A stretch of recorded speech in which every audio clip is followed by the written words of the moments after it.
नमस्कार बच्चों, मैं अंगद। हम लोग आज मॉडर्न इंडिया के तीसरे लेक्चर में हैं।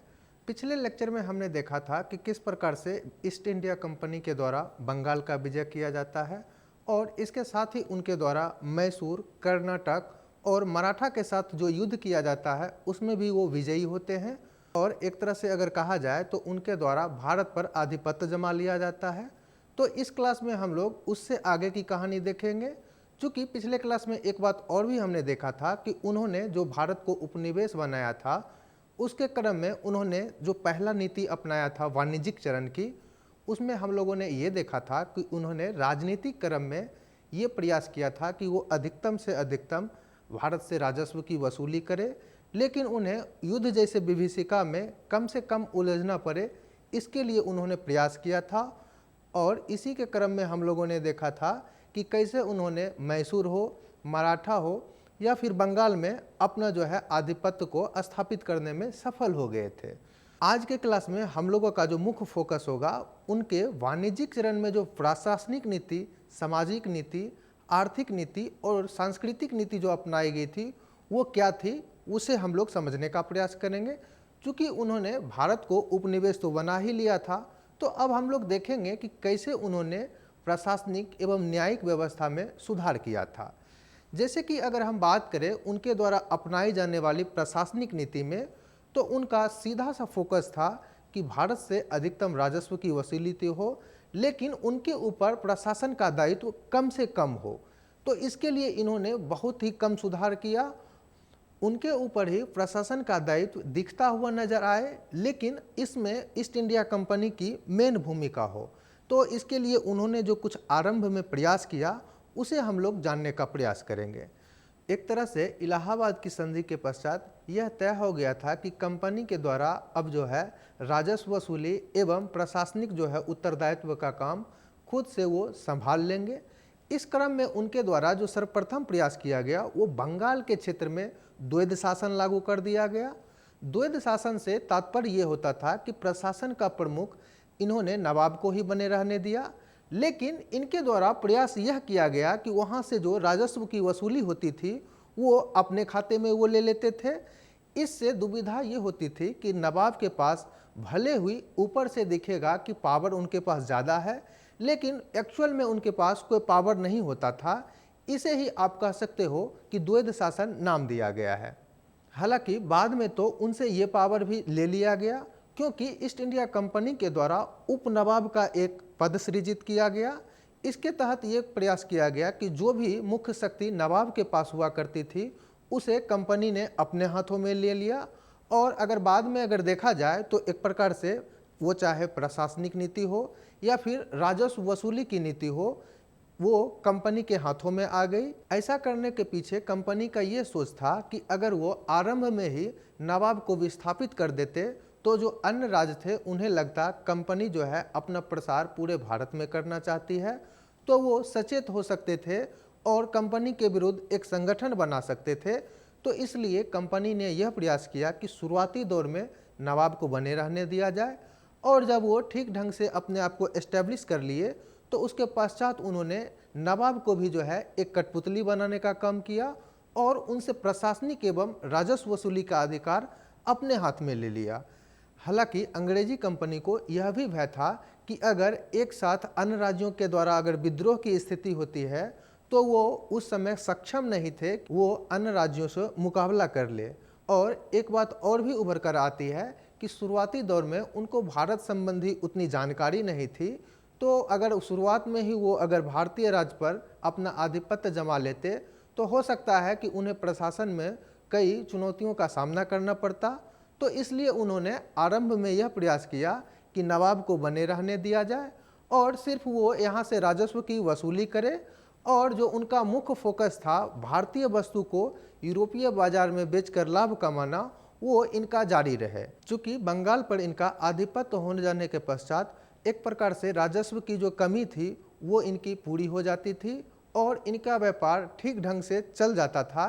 तो इस वजह से इन्होंने यह प्रयास किया कि वो शुरुआत में जो द्वंद्व था उससे किस प्रकार से बचा जा सके। इन सभी घटनाओं का परिणाम यह हुआ कि देखोगे कि बाद के समय में बंगाल में बहुत ही भयंकर अकाल की स्थिति हो जाती है। इसके पीछे का मेन वही रीज़न था, चूँकि नवाब के पास कोई शक्ति ही नहीं थी, तो वो राजस्व की तो वसूली कर लेते थे और उनके पास तो वो राजस्व ठहरता भी नहीं था, वो तो सीधे कंपनी के हाथों में चला जाता था। लेकिन उनके पास जो जनता के प्रति या फिर प्रजा के प्रति दायित्व होता था, कृषि के क्षेत्र में निवेश करने का या फिर उनके लिए कुछ काम करने का, जैसे कि चाहे वो सड़क निर्माण हो या फिर कृषि से संबंधित नहर का निर्माण हो, वो कर नहीं पाते थे, जिस वजह से उनकी कृषि की जो फसल होती थी वो ठीक ढंग से हो पाता नहीं था और वो कर के बोझ में धीरे धीरे वो दबते चले जा रहे थे। जिस वजह से आप देखोगे कि 1770 ईस्वी में बंगाल के क्षेत्र में एक भयंकर अकाल की स्थिति होती है और इस काल में ऐसा माना जाता है कि लगभग 1/3 जनसंख्या बंगाल की समाप्त हो जाती है। तो ये इनके जो द्वैध शासन थी, इसी का दुष्परिणाम भी माना जाता है। 1770 के अकाल के पश्चात वारेन हेस्टिंग्स भारत में गवर्नर जनरल बन के आए और इन्होंने देखा कि ये सब जो स्थिति बनी है भारत में, जैसे कि कृषि में इन्वेस्ट ना होने के कारण अकाल की स्थिति हो गई थी, तो इनके द्वारा यह प्रयास किया कि जो द्वैध शासन की प्रणाली भारत में चल रही थी, यहाँ पर भारत से तात्पर्य बंगाल वाले क्षेत्र से था और कह सकते हैं कि इसके साथ ही जो ब्रिटिश ईस्ट इंडिया कंपनी के तहत जो भी राज्य इनके कब्जे में था और वहाँ पे जो शासन चलाया जा रहा था, उसे हम लोग यहाँ पर भारत की संज्ञा दे रहे हैं। चूँकि ऐसा कभी नहीं हुआ कि जितने भी भारतीय राज्य थे वो ब्रिटिश ईस्ट इंडिया कंपनी के तहत आ गए थे, तो यहाँ पर ये गलतफहमी नहीं होना चाहिए कि भारत का मतलब संपूर्ण भारत की हम लोग बात कर रहे हैं।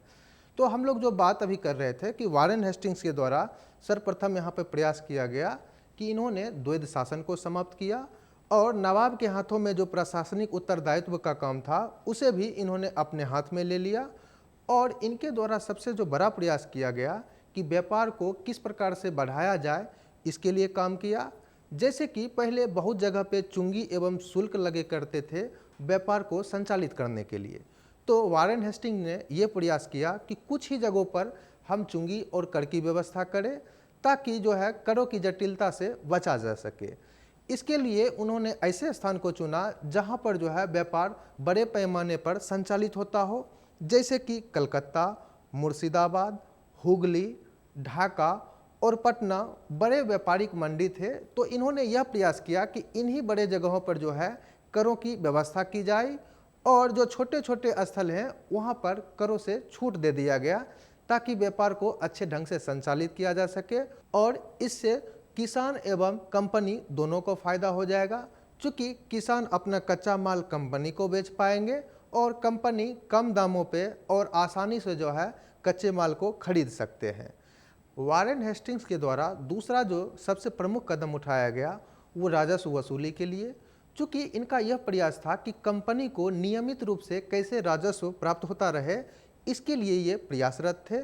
तो इन्होंने यह प्रयास किया कि जो ज़मींदार या फिर जो मध्यस्थ होते थे उनको इन्होंने भूमि को नीलाम करना आरंभ कर दिया। इसमें शर्त यह होती थी कि जो व्यक्ति सर्वाधिक बोली लगाते थे उसको भूमि दिया जाता था और वहाँ से ज़मींदारों के द्वारा राजस्व की वसूली किया जाता था और वो राजस्व जो है उसके पश्चात कंपनी जो है अपने पास मंगा लेती थी।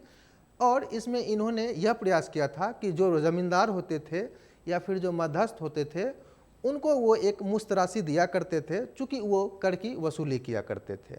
अगर हम बात करें वारेन हेस्टिंग्स के द्वारा अन्य सुधारों की, तो उनमें उन्होंने सर्वाधिक जो प्रयास किया था वो न्यायिक सुधार के लिए। इसके लिए उन्होंने 2 प्रकार की अदालत बनाई, एक को उन्होंने दीवानी अदालत और दूसरे को उन्होंने फौजदारी अदालत नाम दिया। दीवानी न्यायालय के तहत ये होता था कि जो सामान्य घटनाएं हैं जैसे राजस्व वसूली से संबंधित, तो वो दीवानी न्यायालय के तहत आते थे, जबकि मारपीट या फिर हत्या संबंधी जो कार्य होते थे उनकी देखरेख फौजदारी न्यायालय के द्वारा किया जाता था। और इसमें यह प्रयास किया गया था कि जो दीवानी कानून होते थे वो हिंदू धर्म का हिंदू धर्म के तहत चलता था और मुस्लिम के लिए मुस्लिम धर्म के तहत जो प्रावधान था उसी के तहत वो चलाया करते थे। जबकि फौजदारी कानून में इनके द्वारा यह प्रयास किया गया कि जो पहले से मुगलों की व्यवस्था चली आ रही थी तो उसी के अनुरूप उन्होंने फौजदारी व्यवस्था को लागू रहने दिया। इनके द्वारा सबसे जो निचले स्तर पर अदालत का निर्माण किया गया था उसे जिला न्यायालय कहा गया और उसके ऊपर के जो न्यायालय होते थे उसे सदर दीवानी एवं सदर निजामत अदालत की संज्ञा दी गई। अगर हम बात करें इनके द्वारा अन्य प्रयासों की, तो उसमें आपको देखने को मिलेगा कि विधि का संहिताकरण किया गया। हालांकि ये आधुनिक प्रकार का संहिताकरण नहीं था, इनके द्वारा यह प्रयास किया गया कि हिंदू धर्म एवं मुस्लिम धर्म में जो अलग अलग कानून विद्यमान थे उन्हीं को जो है एक जगह पे संहिताबद्ध किया जा सके। इसके पश्चात अगर हम बात करें तो अगले जो गवर्नर बन के आते हैं उनका नाम लॉर्ड कॉर्नवालिस था। लॉर्ड कॉर्नवालिस ने भयंकर रूप में जो है भारत में सुधार किया, वो चाहे पुलिस सुधार हो, सिविल सेवा सुधार हो या फिर न्यायिक सुधार हो। इसके साथ ही हम लोग बात करेंगे कि भू राजस्व की दिशा में भी कॉर्नवालिस के द्वारा बहुत ही व्यापक पैमाने पर सुधार किया गया था। तो आइए हम लोग बात करते हैं कि आखिर कॉर्नवालिस जो है भारत में किस पृष्ठभूमि में आया था और इसके साथ ही उनके द्वारा कौन कौन से सुधार किए गए थे। जहाँ तक अगर हम बात करें लॉर्ड कॉर्नवालिस की, तो ये पहले अमेरिका में जो है सैन्य कमांडर के रूप में काम करते थे और इन्हीं के समय में जो है अमेरिका आज़ाद हो गया था। तब जब ये भारत आए तो इनका मुख्य फोकस ये था कि किस प्रकार से जो है हम भारत को एक अस्थायी उपनिवेश के रूप में बनाए रख सके, इसके लिए वो प्रयासरत थे। तो इन्होंने जब भारत में अपना कदम रखा तो सबसे पहले इन्होंने कुछ व्यवस्थाओं में सुधार करना आरंभ कर दिया। सबसे पहला जो इनका प्रयास था वो था भू राजस्व वसूली की। भू राजस्व वसूली के तहत इनके द्वारा प्रयास यह किया गया था कि कंपनी को कैसे एक मुश्त राशि बिना किसी संकोच के मिलते रहे, इसके लिए वो ज़्यादा प्रयासरत थे। तो इसके लिए उन्होंने जो प्रयास किया, अस्थाई बंदोबस्त कृषि में लागू किया। इसके तहत प्रावधान यह किया गया था कि जो जमींदार होते थे उनको ज़मीन का मालिक बनाया गया और उन्हीं से जो है एक मुश्त राशि जो है लगान लिया जाता था और जो जमींदार हुआ करते थे उनका वो फर्ज बनता था कि वो किस प्रकार से किसानों से राजस्व की वसूली करें। इसके साथ ही भूमि को निजी संपत्ति घोषित किया गया, यानी अब भूमि को बेचा और खरीदा जा सकता था। अगर हम बात करें अस्थाई बंदोबस्त की, तो ये कुल जो है ब्रिटिश भारत के 19% क्षेत्र पर लागू था, जिसमें अगर हम कुछ क्षेत्रों की बात करें तो बंगाल, बिहार, उड़ीसा, बनारस और कर्नाटक के उत्तरी भागों में यह लागू किया गया था। इसमें मेनली प्रावधान यह होता था कि जमींदारों को मध्यस्थ बनाया गया था और उनका ही यह काम होता था कि किसानों से वो राजस्व की वसूली करे। इसमें करों का जो निर्धारण किया गया था वो कुल वसूली का 10/11 भाग कंपनी के पास जाता था और 1/11 भाग जमींदार को जो है दिया जाता था कंपनी के द्वारा, चूँकि वो राजस्व की वसूली करते थे। साथ ही साथ अगर हम इसमें बात करें तो एक प्रावधान किया गया था जिसका नाम सूर्यास्त कानून भी कहा जाता है। इसका तात्पर्य यह हुआ कि जो जमींदार होते थे वो अगर सूर्यास्त होने से पहले राजस्व वसूल कर कंपनी को नहीं देते थे तय तारीख में, तो उनकी जमींदारी कंपनी के द्वारा ले ली जाती थी। इसे ही उनके द्वारा सूर्यास्त कानून नाम दिया गया। ऐसा इसलिए किया गया था ताकि जमींदार जो है समय पर उनको राजस्व दे दिया करे और उनका व्यापार सही से संचालित हो सके। इसके साथ ही कॉर्नवालिस के द्वारा प्रयास यह किया गया कि जमींदारों के पास पहले जो अपनी कचहरी या फिर जो न्यायिक व्यवस्था लागू करने का अधिकार हुआ करता था, साथ ही साथ उनके पास कुछ हद तक पुलिस की भी शक्ति हुआ करता था, जिसे छीन लिया गया। जहाँ तक हम बात करें न्यायिक अधिकार की, तो वो कलेक्टर के पास रख दिया गया और जमींदार के पास जो कचहरी लगाने का अधिकार था उसे पूर्ण रूप से समाप्त कर दिया गया। और इसके साथ ही हम लोगों ने ये भी बात किया, जो पुलिस का भी अधिकार हुआ करता था तो इस अधिकार को पुलिस अधीक्षक के पास रख दिया गया। ऐसा इसलिए किया गया ताकि जमींदारों के द्वारा कंपनी के विरुद्ध विद्रोह ना किया जा सके। इससे कंपनी को फ़ायदा यह हुआ कि एक मुश्त राशि कंपनी को सही समय पर प्राप्त होता रहा और इसके साथ ही जो जमींदार वर्ग थे वो इनके समर्थक वर्ग के रूप में तैयार हो गए। चूँकि जब तक कंपनी भारत में थी तब तक उनका दाना पानी अच्छे ढंग से चलता, तो जमींदारों के द्वारा यह प्रयास किया जाने लगा कि वो कंपनी के हित में काम करे। लेकिन दूसरी तरफ इसका नुकसान यह हुआ कि कृषि में इन्वेस्टमेंट कम हो गया, जमींदार अपने लाभ के लिए काम करते थे और कंपनी को किसानों से कोई मतलब नहीं रह गया था, जिस वजह से किसानों का शोषण बहुत ही ज़्यादा बढ़ गया था। और इसमें एक और प्रवृत्ति देखी गई कि जो जमींदार वर्ग नए उभर कर आए थे, इसमें ज़्यादातर जो है साहूकार, महाजन या फिर कोई पूंजीपति हुआ करते थे, जो कि एग्रीकल्चर में थोड़ा भी इंटरेस्ट नहीं रखते थे। चूँकि उनके पास पहले से बहुत सारा धन हुआ करता था, तो वो इस क्षेत्र की ज़मींदारी ले लिया करते थे, लेकिन वो कृषि में कोई इन्वेस्टमेंट नहीं करते थे और ये ज़मींदार का भी काम करने लगे थे। तो इसलिए इन्हें दूरवासी ज़मींदार भी कहा जाता था, क्योंकि ये प्रत्यक्ष रूप से एग्रीकल्चर से कभी जुड़े नहीं रहे। इसके साथ ही एक और भी प्रवृत्ति उभर कर आती है कि इन बड़े ज़मींदारों के द्वारा कुछ छोटे ज़मींदारों को भूमि दे दी जाती है। चूँकि इनके पास पैसा बहुत अधिक हो जाता था राजस्व के रूप में, तो ये कोशिश ये करते थे कि अपने से जो छोटे ज़मींदार होते थे उनको ये राजस्व वसूली के लिए दे देते थे। इस प्रथा को उपसामंतीकरण भी कहा जाता है। अब हम लोग बात करेंगे कि लॉर्ड कॉर्नवालिस के द्वारा सिविल सेवा में क्या सुधार किया गया। तो इनके द्वारा सर्वप्रथम जो प्रयास किया गया वो कलेक्टर के पद का दायित्व एवं अधिकार को सुनिश्चित किया गया और हेस्टिंग्स के द्वारा जो न्यायिक शक्ति का अधिकार इस कलेक्टर पद में दिया गया था उसे लॉर्ड कॉर्नवालिस ने हटाकर न्यायालय में ये अधिकार को निश्चित कर दिया और कलेक्टर का काम अब सिर्फ राजस्व वसूली से संबंधित होने लगा। इसके साथ ही लॉर्ड कॉर्नवालिस ने यह प्रयास किया कि कलेक्टर के पद को वेतन इतना दिया जाए ताकि यहाँ पर भ्रष्टाचार की कोई गुंजाइश ना हो। कॉर्नवालिस ने कलेक्टर के पद को और अधिक सुदृढ़ किया, जैसे कि इनके द्वारा इनका वेतन 1500 रुपया मासिक एवं 1% कुल राजस्व वसूली का कमीशन के रूप में इन्हें दिया जाने लगा, ताकि इनके द्वारा जो है भ्रष्टाचार में संलिप्तता ना हो। इसलिए आप देखोगे कि लॉर्ड कॉर्नवालिस को सिविल सेवा का जनक भी माना जाता है, क्योंकि इनके द्वारा ही जो है कलेक्टर के पद को पूर्ण रूप से जो है सुदृढ़ किया गया, साथ ही साथ इनके अधिकार एवं दायित्व को सुनिश्चित किया गया। वहीं अगर हम बात करें लॉर्ड कॉर्नवालिस के द्वारा न्यायिक सुधारों की, तो इनके द्वारा जो पहले से चली आ रही थी दीवानी न्यायालय एवं फौजदारी न्यायालय, इन्हें संगठित करने का प्रयास किया। जैसे कि अगर हम बात करें फौजदारी न्यायालय में, तो इन्होंने सबसे निचली अदालत जिसे जिला न्यायालय नाम दिया और उसके ऊपर एक सर्किट कोर्ट होता था, और सबसे ऊपर की अगर हम बात करें तो सदर निजामत अदालत कहते थे, जो कि कलकत्ता में अवस्थित होता था। ये थी फौजदारी अदालत की संरचना। वहीं अगर हम बात करें दीवानी अदालत की, तो इसके तहत इन्होंने सबसे निचले स्तर पर मुंसिफ अदालत का निर्माण किया, उसके ऊपर रजिस्ट्रार का अदालत होता था और उसके ऊपर जिला न्यायालय स्थापित किया गया।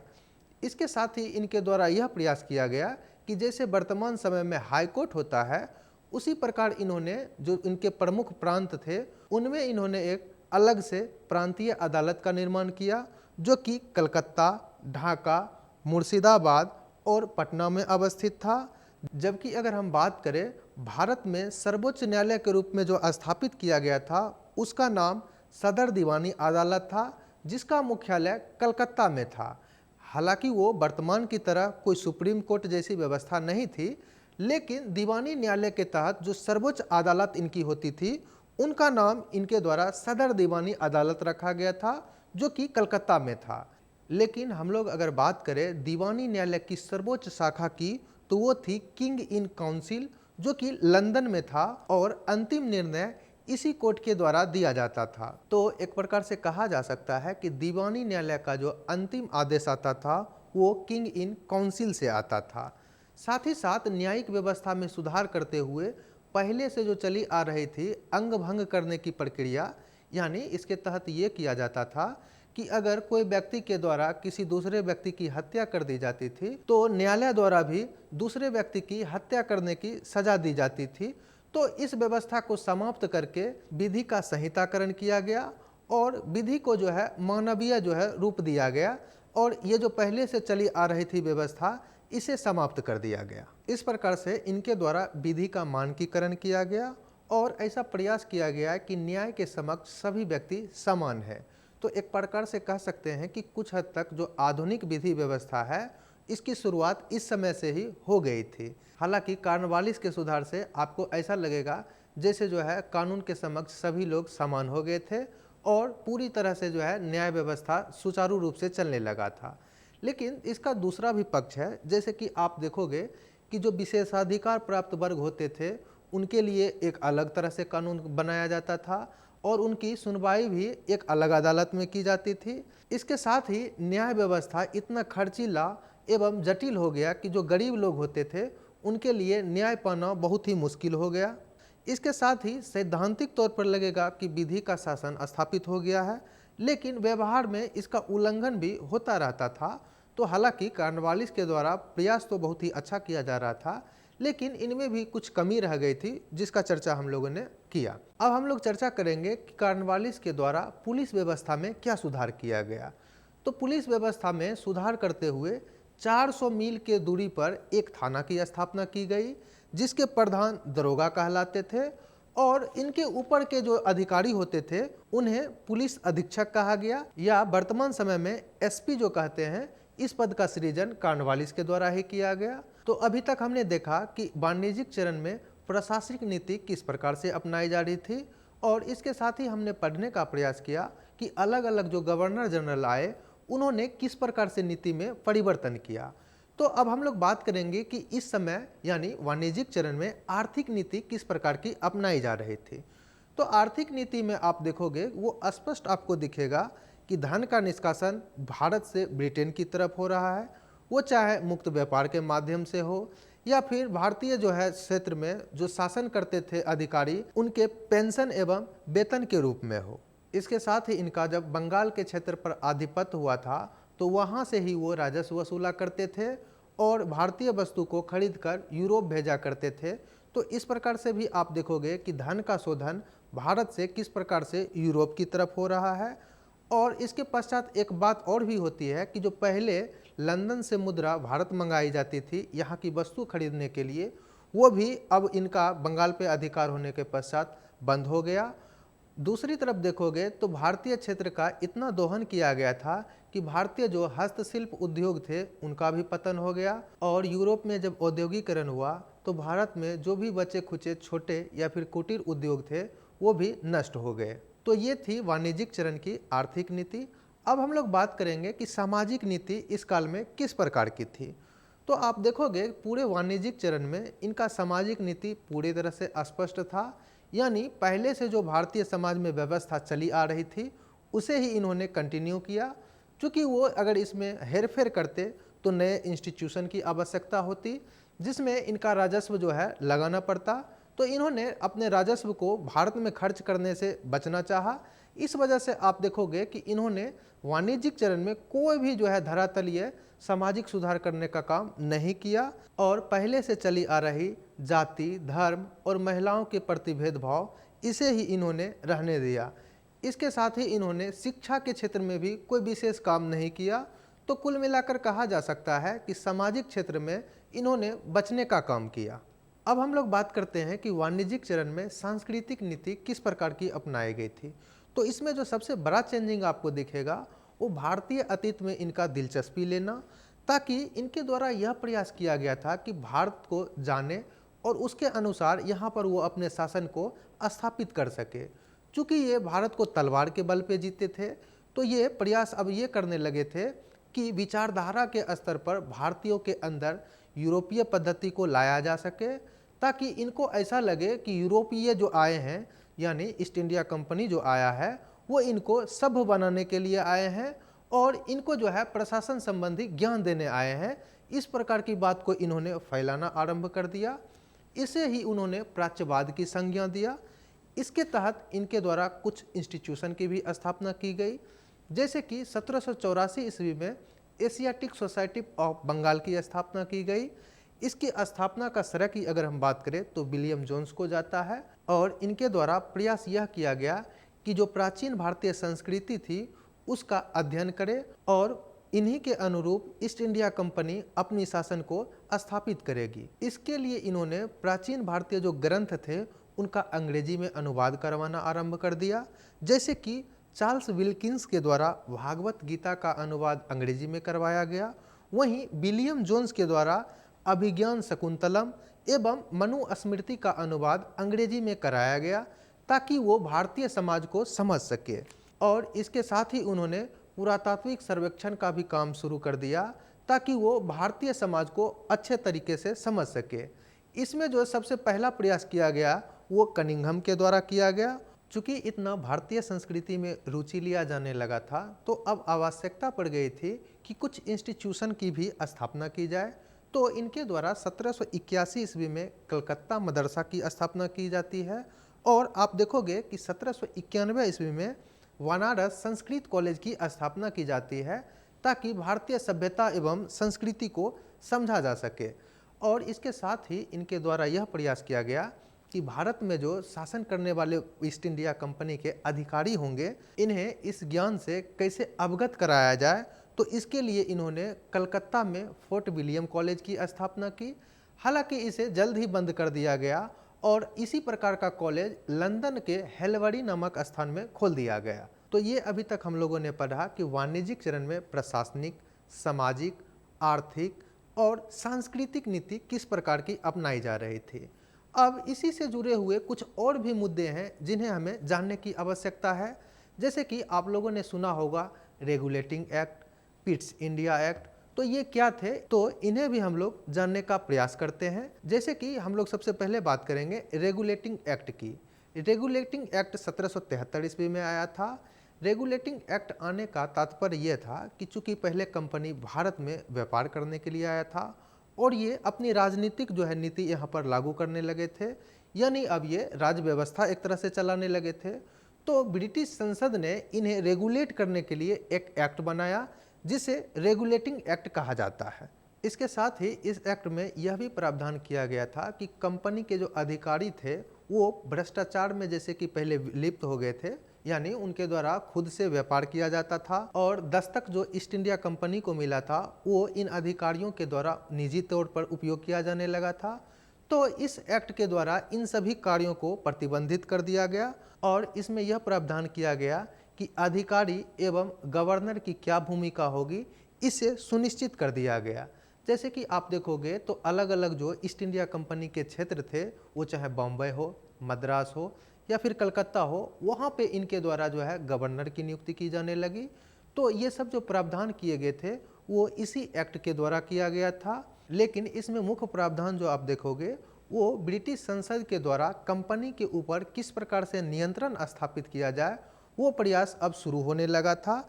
इसके पीछे का कारण था कि ब्रिटेन में अब औद्योगिकरण हो रहा था, तो वहाँ के जो उद्योगपति होते थे वो किसी प्रकार से चाहते थे कि ईस्ट इंडिया कंपनी का भारत में जो व्यापारिक एकाधिकार प्राप्त है उसे समाप्त किया जाए। तो इसका प्रभाव आपको इस रेगुलेटिंग एक्ट में दिख जाएगा। तो इस एक्ट में आप देखोगे कि कंपनी का वित्तीय, सैनिक एवं आर्थिक रिपोर्ट जो होता था वो अब ब्रिटिश संसद में प्रस्तुत करना अनिवार्य कर दिया गया था। इसके साथ ही कंपनी का जो मुख्य अधिकारी हुआ करता था उसे गवर्नर न कह के गवर्नर जनरल कहा जाने लगा।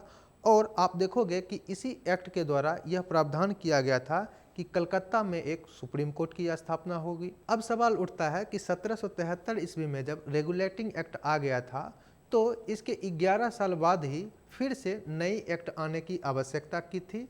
जैसे कि आप देखोगे कि 1784 ईस्वी में पिट्स इंडिया एक्ट आया था। तो इसके पीछे का मेन कारण जो था वो रेगुलेटिंग एक्ट में जो कुछ कमियां रह गई थी उसे ही दूर करने के लिए इसे लाया गया था। और इसके तहत प्रयास अब यह और भी बढ़ गया था कि कंपनी को किस प्रकार से और भी नियंत्रित किया जा सके। जैसे कि आप देखोगे कि इस एक्ट में यह प्रावधान किया गया कि बोर्ड ऑफ जो कंट्रोल होता था ईस्ट इंडिया कंपनी का, उसमें 6 मेंबर अब ब्रिटिश संसद के होंगे और वो इनके द्वारा कार्यों की निरीक्षण भी करेंगे। तो यहाँ पर सीधा सा दिख जाएगा कि किस प्रकार से ब्रिटिश संसद ईस्ट इंडिया कंपनी के ऊपर नियंत्रण स्थापित करना चाह रही है। इसके साथ ही इस एक्ट में यह प्रावधान किया गया कि पहले जो गवर्नर जनरल की कार्यकारिणी परिषद में 4 सदस्य होते थे, तो इस वजह से गवर्नर जनरल को कोई भी बड़े डिसीजन लेने से प्रॉब्लम होता था। तो इस कार्यकारिणी परिषद में 4 सदस्यों की जगह 3 सदस्य की गई और बहुमत के आधार पर अब डिसीजन लिया जाने लगा। इसका तात्पर्य यह हुआ कि गवर्नर जनरल के पक्ष में अगर एक भी वोटिंग आ जाता तो वो अपना डिसीजन ले सकते थे, जो कि पहले स्थिति कुछ इस प्रकार की थी कि 2 सदस्य अगर गवर्नर जनरल के विपरीत हो जाते थे तो कोई भी निर्णय जो है आसानी से नहीं हो पाता था। तो इस एक्ट में यह प्रावधान किया गया कि 4 की जगह अब 3 सदस्य जो है वो गवर्नर जनरल की कार्यकारिणी परिषद में होंगे। तो इस प्रकार से हम लोगों ने यहाँ पर रेगुलेटिंग एक्ट, और पिट्स इंडिया एक्ट को भी समझा।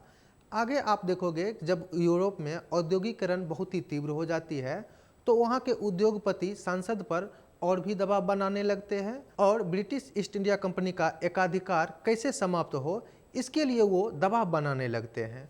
तो उसी की परिणति आप देखोगे कि 1813 का भारत में एक एक्ट आता है। इसके तहत आप देखोगे कि ईस्ट इंडिया कंपनी का लगभग जो है एकाधिकार समाप्त कर दिया जाता है। अगर हम दो बातों को छोड़ दे तो एक तो चीन के साथ जो व्यापार हो रहा था ईस्ट इंडिया कंपनी का उसे जारी रहने दिया, दूसरा चाय का जो व्यापार होता था ईस्ट इंडिया कंपनी का शेष विश्व के साथ इसे रहने दिया और बाकी जो इनका अधिकार था उसे छीन लिया गया। इसके साथ ही इस एक्ट में प्रावधान किया जाता है कि भारत में अब शिक्षा के ऊपर भी कुछ व्यय किया जाएगा ताकि भारतीयों की जो है सोच यूरोपीय ढंग से बनाया जाए और यूरोप में जो औद्योगिकरण हुआ है तो उनके माल को भारतीय खपा सके। इसके साथ ही आप देखोगे कि इसी समय आपको दिखेगा कि ईसाई धर्म के प्रचार करने के लिए भी इस एक्ट में प्रावधान किया गया और अब जो है कंपनी के ऊपर धीरे धीरे शिकंजा आपको मजबूत करता हुआ दिखेंगे ब्रिटिश संसद के द्वारा। जैसे कि इस प्रावधान का एक अन्य बिंदु है कि 20 वर्षों के लिए जो है आगे इनको शासन करने का भारत में अधिकार दिया गया और फिर वो देखेंगे कि 20 वर्ष के बाद आगे क्या डिसीजन लेंगे। तो इस प्रकार से हम लोगों ने यह समझने का प्रयास किया कि पूरे वाणिज्यिक चरण में कौन सी नीति अपनाई गई थी। अगले क्लास में हम लोग जब मिलेंगे तो उसमें इनकी औद्योगिक नीति और वित्तीय नीति क्या थी उनके बारे में पढ़ेंगे। तो उससे पहले हम लोग जो वाणिज्यिक चरण है उनसे जुड़े कुछ प्रश्न को देख लेते हैं, फिर हम लोग अगले क्लास की बात करेंगे। तो अब हम लोग वाणिज्यिक चरण से जुड़े कुछ प्रश्नों को देखते हैं। सबसे पहला प्रश्न है कि किसके शासनकाल में अस्थायी बंदोबस्त प्रारंभ किया गया था। ऑप्शन है आपका Warren Hastings, Lord Cornwallis, sir John Shore और लास्ट ऑप्शन है लॉर्ड बेलेजली। तो अस्थायी बंदोबस्त या फिर इसे जमींदारी बंदोबस्त भी कहते हैं, इसकी शुरुआत सर्वप्रथम कॉर्नवालिस के द्वारा किया गया था जो कि 1793 ईस्वी में इसकी शुरुआत हुई थी। तो इसका सही उत्तर हो जाएगा लॉर्ड कॉर्नवालिस। अगला क्वेश्चन है अस्थायी भूमि व्यवस्था किन क्षेत्रों में लागू किया गया था। ऑप्शन है आपका पहला संपूर्ण भारत में, देश के उत्तरी भाग में, पंजाब को छोड़कर देश के शेष क्षेत्रों में और लास्ट ऑप्शन है बंगाल सूबा एवं बनारस में। तो यहाँ आपको पूछ रहा है कि अस्थायी बंदोबस्त, तो अस्थायी बंदोबस्त सबसे पहले ये जानना चाहिए कि कॉर्नवालिस के द्वारा लागू किया गया था जो कि 1793 में लागू हुआ था और ये बंगाल, बिहार, उड़ीसा, बनारस और कर्नाटक के उत्तरी भागों में लागू किया गया था। तो इसका जो सही उत्तर डी है बंगाल एवं बनारस का सूबा, ये इसका सही उत्तर हो जाएगा। अगला क्वेश्चन है निम्न में से प्रथम भारतीय राज्य कौन था जिसने लॉर्ड बेलेजली की सहायक संधि पर हस्ताक्षर किया था। ऑप्शन है आपका सूरत, हैदराबाद, मैसूर और अवध। तो इसका सही उत्तर हो जाएगा हैदराबाद, क्योंकि सहायक संधि पर प्रथम राज्य हैदराबाद था जिसने हस्ताक्षर किया था। अगला क्वेश्चन है निम्न में से किसने 1775 ईस्वी में डिंडुगल मैसूर में एक आधुनिक शस्त्रागार की स्थापना की थी। ऑप्शन है नंदाराज, हैदर अली, देवराज और चिक्का कृष्णराज। इसका सही उत्तर हो जाएगा हैदर अली, चूँकि हैदर अली ने फ्रांसीसियों की सहायता से डिंडुगल नामक स्थल पर अपने शस्त्रागार की स्थापना की थी। अगला क्वेश्चन है प्रथम आंग्ल मैसूर युद्ध जो कि 1767 से लेकर 69 ईस्वी में लड़ा गया था, इसमें विजयी कौन हुआ था। ऑप्शन है आपका अंग्रेज, हैदर अली, मराठा और लास्ट ऑप्शन है हैदराबाद का निजाम। तो यहाँ पर अगर हम बात करें प्रथम आंग्ल मैसूर युद्ध की तो इसमें हैदर अली की स्थिति बहुत ही अच्छी रही थी और इनके पक्ष में ही ये संधि हुई थी। तो यहाँ पर कहा जा सकता है कि प्रथम आंग्ल मैसूर युद्ध में हैदर अली की जीत हुई थी। तो सही ऑप्शन हो जाएगा इसका हैदर अली। अगला क्वेश्चन है महाराजा रणजीत सिंह की राजधानी कहाँ थी। ऑप्शन है अमृतसर, पटियाला, लाहौर और कपूरथला। इसका उत्तर तो स्पष्ट है कि महाराजा रणजीत सिंह ने लाहौर को अपनी राजधानी बनाया था जो कि सिख राज की राजधानी थी। अगला क्वेश्चन है निम्न में से किसने अंग्रेज का सर्वाधिक विरोध किया था। ऑप्शन है मराठा, मुगल, राजपूत, सिख। तो इसका सही उत्तर हो जाएगा मराठा, चूँकि मराठा ने जो है अंतिम समय तक जो है अंग्रेजों का विरोध किया था। खासकर अगर हम बात करें तो मराठा जो परिसंघ बना था उसमें जो मराठा सरदार हुआ करते थे वो हमेशा से जो है अंग्रेजों का विरोध करते थे।